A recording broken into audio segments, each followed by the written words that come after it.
Vinculado a sociedades secretas y órdenes de caballería, perseguido por motivos políticos, el poeta Dante Alighieri fue un místico en busca de la iluminación. Enamorado del amor espiritual, dejó en su Divina Comedia el relato de una revelación que disfrazó de sueño. Su espléndida obra abrió las puertas a los artistas, magos y filósofos del Renacimiento. Oh vosotros, los que tenéis sano entendimiento, reparad en la doctrina que se oculta bajo el velo de los versos extraños. Infierno, 9, 61-63. Esta invocación al lector deja claro el propósito de Dante en la Divina Comedia: transmitir un secreto iniciático. Un conocimiento cuyos orígenes, según expertos esoteristas como René Guénon, se pierden en el remoto Egipto y fueron recogidos por la tradición hermética. Este saber habría sido custodiado a lo largo de los siglos por una larga cadena de sociedades secretas y órdenes de caballería como la Fede Santa o los Fieles de Amor e incluso el Temple, con las que se vincula a Dante. Existe una medalla, conservada en el Museo de Viena, con el rostro de Dante y la inscripción PFSKIPFT, interpretando las siglas como Fidei Sanctae Cados Imperialis Principatus Frater Templarius. Podemos considerarla como una prueba histórica de la pertenencia del poeta a las citadas órdenes iniciáticas. Cados es una palabra hebrea que significa santo, y también es el título que ostentaban los dignatarios de la Fede Santa, conservado en los altos grados de la masonería escocesa. En todo caso, su obra de madurez, la Divina Comedia, habla por sí sola de alguien que conocía bien el camino de la transmutación esencial y alquímica del ser humano. Existen infiernos cristianos, chinos, budistas, etcétera, etcétera. Todos ellos, en el fondo, no son sino distintos emblemas que corresponden al crudo realismo de los infiernos atómicos, de la naturaleza y del cosmos, el multiuniverso donde vivimos. Cuando la gente tiene pesadillas, es que ha ingresado por unos instantes a esos mundos infernales. El infierno nórdico. El reino de Helheim o Hel es el infierno que existe en la mitología nórdica, salvo por la diferencia principal de que allí no hay fuego eterno, sino hielo, niebla y oscuridad. Es uno de los 9 mundos sostenidos por el sagrado Yggdrasil, y se encuentra situado bajo tierra, junto a las raíces del árbol. Su entrada está guardada por el terrible perro Garm y el Raesvel, o gigante devorador de cadáveres, todos a las órdenes de Hela, la hija de Loki. El infierno chino. Diyu es el infierno en la cultura tradicional china y recuerda vagamente a Naraka. Se compone de múltiples niveles, con un número exacto, difiriendo de 4 a 18. Cada nivel está protegido por un juez y los castigos se llevan a cabo sobre los pecadores en base a sus acciones durante la vida. El infierno chino, o Diyu, es considerado por los chinos como una de las peores torturas para el ser humano, la prisión, donde existen 18 niveles o cámaras de escarmiento para los pecadores. El infierno budista. Niraya o Naraka es el concepto de infierno para algunas ramas del hinduismo, el sijismo, el jainismo y el budismo. Mientras las descripciones exactas del Naraka difieren entre las religiones, el punto en común es que se trata de un lugar de castigo basado en el karma de un alma. Naraka es el nombre dado a uno de los 6 reinos de existencia de mayor sufrimiento en toda la cosmología budista, debido al extremo sufrimiento que sufren de las almas atormentadas en este reino. El infierno maometano. El infierno está dividido en 7 regiones: Jahannam, Laza, Al-Utam, Al-Sair, Al-Sakar, Al-Jaim, Al-Awiyat. Los condenados se retorcerán entre vientos pestilentes y agua hirviendo, y a la sombra de un humo negro. Se les obligará a tragar agua hirviendo. El infierno maya. Oculto bajo las profundidades de la península de Yucatán existe un mundo de oscuridad gobernado por misteriosos dioses y aterradoras criaturas. Se trata del Xibalbá, el inframundo maya, y los Ajoab, los señores del Xibalbá. Es este mundo subterráneo el que alberga los espíritus de todo ser humano después de la vida en la tierra. El Xibalbá estaba gobernado por Apu-Chokitzin, el apestoso dios de la muerte y rey del inframundo. El infierno inca. Uku-Pacha es el inframundo. Uku-Pacha, variadamente Uku-Pacha, Urin-Pacha, Uku-Pacha, puede verse como el inframundo inca, aunque el mundo interior o el mundo inferior son quizás más apropiados. Está debajo del reino humano, donde los individuos no aptos son enviados después de la muerte. De hecho, Uku-Pacha era el dominio de Supai, el dios inca de la muerte, gobernante del mundo subterráneo y líder de una raza de demonios. El sentido de Uku-Pacha como un inframundo, como un lugar de dolor y sufrimiento, fue tocado por el cronista y escritor Garcilaso de la Vega en la primera parte de los comentarios reales de los incas. El infierno griego. El Hades es el inframundo griego, la región subterránea donde residían las almas de los muertos bajo la autoridad del dios Hades y de su esposa Perséfone. Al morir las personas, sus almas se reunían al borde del río Aqueronte, río de la aflicción, desde donde eran trasladados a la otra orilla por el barquero Caronte, mediante el pago de un óbolo.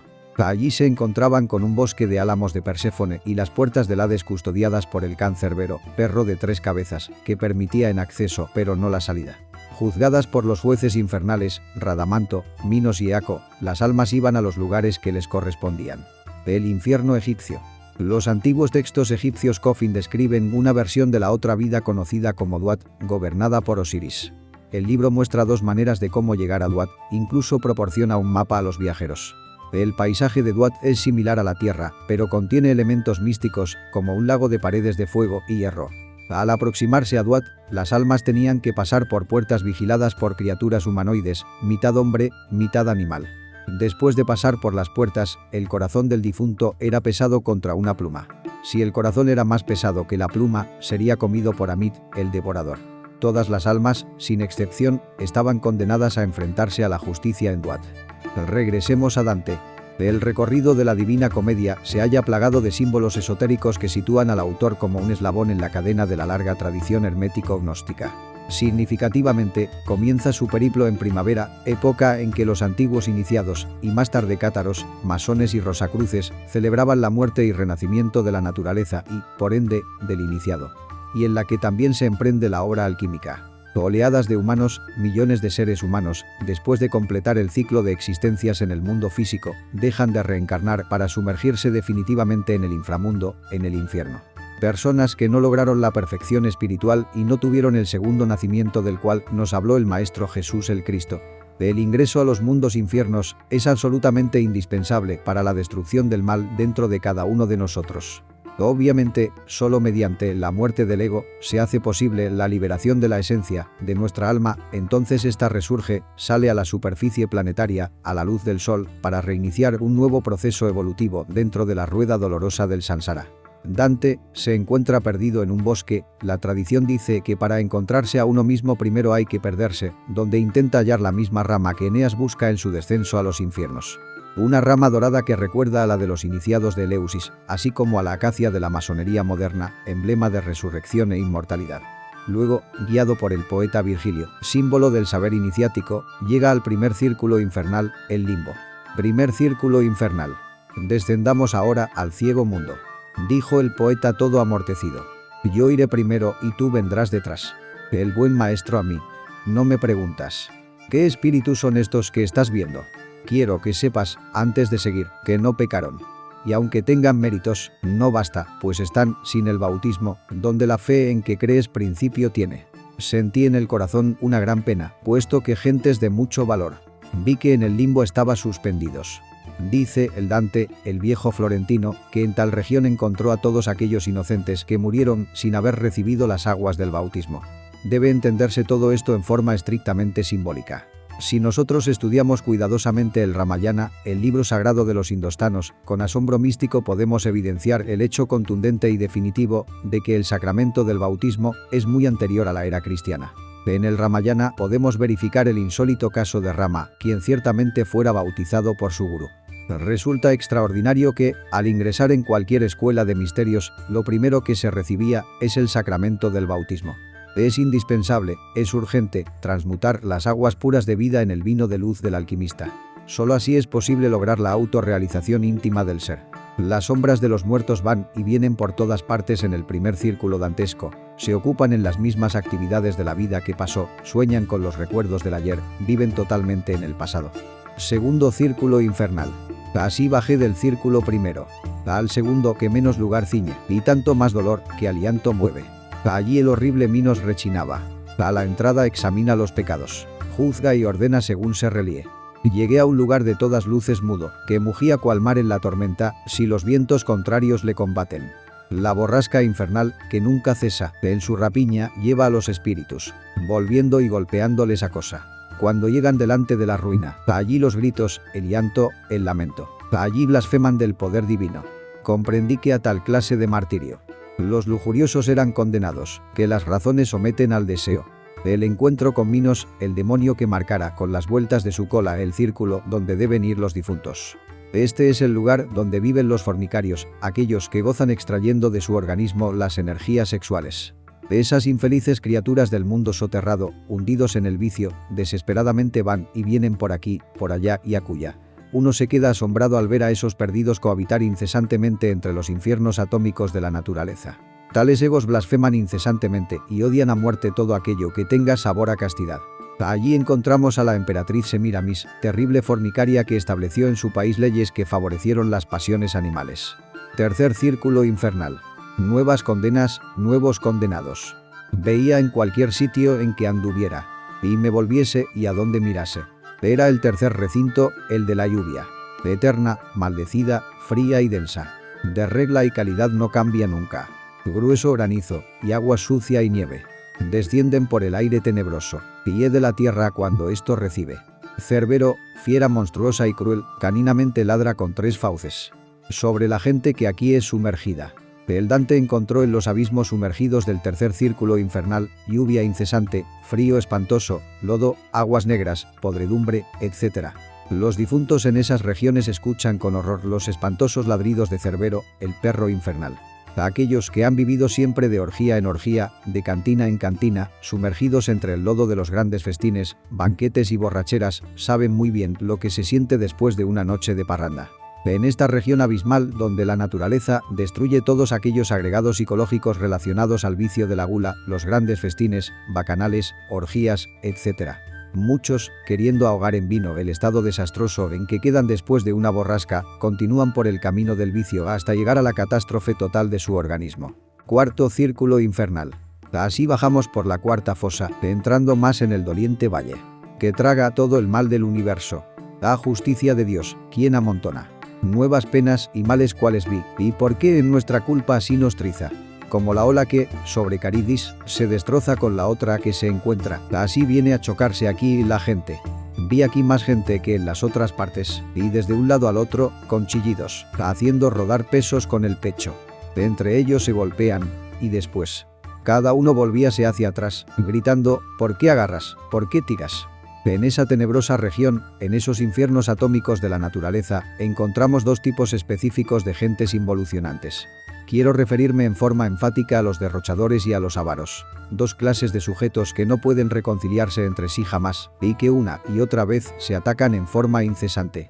El avaro, aquel que no hace circular el dinero, aquel que egoístamente lo retiene en forma indebida, más allá de lo normal, ostensiblemente está perjudicando a la colectividad, quitando el pan a muchas gentes, empobreciendo a sus semejantes. Por tal motivo está violando la ley del equilibrio, la ley de la balanza. El derrochador, aunque aparentemente haga bien haciendo circular la moneda en forma intensiva, es lógico que produce desequilibrio, no solamente en sí mismo, sino también con el movimiento general de valores. Esto a la larga ocasiona tremendos perjuicios económicos a los pueblos. Los procesos económicos y humanos, las fluctuaciones de la moneda, el debe y el haber financiero, el intercambio de mercancías y monedas, la economía particular de cada cual, lo que cada uno recibe y gasta, etc. pertenece también a la gran ley. Quinto círculo infernal. Mientras que el muerto cauce recorríamos. Uno, lleno de fango, vino y dijo, ¿quién eres tú que vienes a destiempo? Y le dije, si vengo, no me quedo. Pero, ¿quién eres tú que estás tan sucio? Dijo, ya ves que soy uno que llora. Yo le dije, con lutos y con llanto, puedes quedarte, espíritu maldito, pues, aunque estés tan sucio te conozco. Aquel fue un orgulloso para el mundo, y no hay bondad que su memoria honre. Por ello está su sombra aquí furiosa. En el quinto círculo dantesco, resaltan incuestionablemente las gentes irónicas, furiosas, los soberbios, altaneros y orgullosos. Es aquí donde encuentran aquellos defectos, variaciones de la ira y el orgullo, el odio, el rencor, el resentimiento, la venganza, la cobardía, la soberbia, altanería, etc. Aquí, el Dante Alighieri, el viejo florentino, discípulo de Virgilio el poeta de Mantua, solo ve entre las aguas turbias y el inmundo lodo a muchos soberbios que aquí, sobre la faz de la tierra, brillaban solemnes en los ricos palacios y en las fastuosas mansiones. Millones de condenados habitan este inframundo. Gentes que se hieren mutuamente entre sí, blasfemos que maldicen al eterno Dios viviente, personas llenas de odio y de venganza, soberbios, iracundos, impetuosos, asesinos y malvados. Sexto círculo infernal, pues llamaradas hay entre las fosas, y tanto ardían que en ninguna fragua el hierro necesita tanto fuego. Sus lápidas estaban removidas, y salían de allí tales lamentos, que parecían de almas condenadas. Y yo, maestro, ¿qué gentes son esas? ¿Que, sepultadas dentro de esas tumbas, se hacen oír condolientes suspiros? Y dijo, Están aquí los heresiarcas, sus secuaces, de toda secta y hienas. Están las tumbas más de lo que piensas. El sexto círculo infernal es la morada de los ateos materialistas, enemigos del Eterno. Se encuentran los herejes y los secuaces de todas las sectas, aquellos defectos que se encargan de crear separación. Viven también en esa región los blasfemos, aquellos que odian todo lo que puede tener sabor a divinidad. En esta redicha región tenebrosa de la morada de Plutón, encuentre el investigador esoterista a todos esos jerarcas que abusaron de su poder, a padres de familia que, teniendo bienes a montones, niegan pan, abrigo y refugio a sus hijos. Es claro que tales gentes sufren, por ende, lo indecible. Séptimo círculo infernal. Mas mira el valle, pues que se aproxima. A aquel río sangriento, en el cual hierve. A aquel que con violencia al otro daña. Oh tú, ciega codicia, oh loca furia, que así nos mueves en la corta vida, y tan mal en la eterna nos sumerges. Vi una amplia fosa que torcía en arco, y que abrazaba toda la llanura, según lo que mi guía había dicho. Y por su pie corrían los centauros, en hilera y armados de saetas, como cazar solían en el mundo. Viéndonos descender, se detuvieron, y de la fila 3 se separaron, con los arcos y flechas preparadas. El séptimo círculo dantesco, la morada de los violentos contra natura, de los violentos contra el arte, los fraudulentos, los violentos contra Dios, los violentos contra sí mismos, contra sus propios bienes o contra los bienes ajenos. Existen varias clases de violencias contra la naturaleza y consigo mismos. Los enemigos de Dios, soberbios y orgullosos, encuentran aquí su tortura. Los fraudulentos son considerados violentos contra el arte y se encuentran en este círculo. Aquellos que prometen y no cumplen, los que piden prestado y no pagan, los que explotan a los demás, etc. Existe violencia contra natura en los masturbadores, los homosexuales y lesbianas se sumergen inevitablemente en el séptimo círculo dantesco. Son, pues, innumerables los delitos que entran en este orden de violencia contra natura. Octavo círculo infernal. Oh miserable, cómo me aterraba. Al agarrarme diciéndome, ¿acaso no pensabas que lógico yo fuese? Caminos me condujo, y 8 veces. Al duro lomo se ciñó la cola, y después de morderse enfurecido, dijo, este es reo de rabiosa llama, por lo cual donde ves estoy perdido. Y, así vestido, andando me lamento. Cuando hubo terminado su relato, se retiró la llama dolorida, torciendo y debatiendo el cuerno agudo. A otro lado pasamos, yo y mi guía, por cima del escollo al otro arco, que cubre el foso, donde se castiga a los que, discordiando, adquieren pena. En el octavo círculo infernal moran los falsos alquimistas, los brujos, los falsos profetas ofreciendo la salvación a cambio de riquezas, los adeptos de la faz tenebrosa, que inevitablemente vienen a ser devorados por la horrible serpiente de las fatalidades. Encontramos también a los falsificadores de moneda, a los falsarios, a los suplantadores de personas, a los incestuosos, a los sembradores de discordia, a los malos consejeros, a los que prometen y no cumplen, a los que hacen escándalos y también a los que forman cismas, a la gente falsa y mentirosa, etc. Noveno círculo infernal. Cuando estuvimos ya en el negro pozo, de los pies del gigante aún más abajo, y yo miraba aún la alta muralla, oí decirme, mira dónde pisas. Anda sin dar patadas a la triste cabeza de mi hermano desdichado. Por lo cual me volví y vi por delante, y a mis plantas un lago que, del hielo, de vidrio y no de agua, tiene el rostro. Decidme, los que así apretáis los pechos. Les dije, ¿quiénes sois? Y el cuello irguieron, y al alzar la cabeza, chorrearon. Sus ojos, que antes eran solo blandos, por dentro, hasta los labios, y ató el hielo. Las lágrimas entre ellos, encerrándolos. Leño con leño grapa nunca une tan fuerte, por lo que, como dos chivos, los dos se golpearon iracundos. En esta zona infernal se reducen a cenizas los traidores, ay de Bruto, Casio y el Judas interior de cada viviente. Ay de los traidores. Ay de aquellos que cometen semejantes crímenes. Estos son juzgados de inmediato por los tribunales de la justicia divina y sentenciados a muerte. Al llegar a la novena esfera encuentran un entorno congelado, símbolo de aquellos yoes que ya han sido destruidos y que están completamente inactivos. Yoes que ya no les queda nada de fuego, de esencia o conciencia atrapada, y ven cómo es el mismo diablo el que se encuentra atrapado en el lago helado de sangre, el cual, al tratar de salir batiendo sus alas, congela cada vez más a sus víctimas con los vientos que genera. Es el último pozo del infierno donde el alma se libera totalmente de los elementos indeseables. Después que el ego ha sido totalmente eliminado, la esencia, aquello que tenemos de alma, queda libre, pues, como ya dijimos, este último se reduce a polvareda cósmica. Emancipada la esencia, asume una hermosísima figura infantil llena de radiante belleza. Este es el instante solemne en que los devas de la naturaleza examinan la esencia liberada. Después de haber ellos comprobado hasta la saciedad que ya no posee ningún elemento subjetivo, infrahumano, le conceden la libertad. Instantes felices son aquellos en que el alma del fallecido penetra por ciertas puertas atómicas luminosas que le permiten de inmediato la salida a la luz del sol. Ya libre, la criatura sobre la epidermis de nuestro mundo reinicia una nueva evolución. Entonces se convierte en gnomo o pigmeo del reino mineral. Proseguirá más tarde su evolución ascendiendo por las escalas vegetal y animal hasta reconquistar, en un lejano día, el estado de humano que otrora se perdiera. El recorrido del Dante con su maestro, Virgilio, nos muestra en forma simbólica la destrucción del ego, penetrando cada vez en esferas concéntricas inferiores en las que vez tras vez, la fuerza de la naturaleza se torna más y más brutal y mecanicista, culminando en la liberación absoluta de la esencia del alma.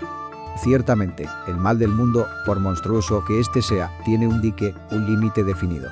¿Qué sería del universo si no existiese un obstáculo infranqueable para el mal? Obviamente, este último se desarrollaría infinitamente hasta reinar soberano en todo el universo. El dique para el mal es el infierno.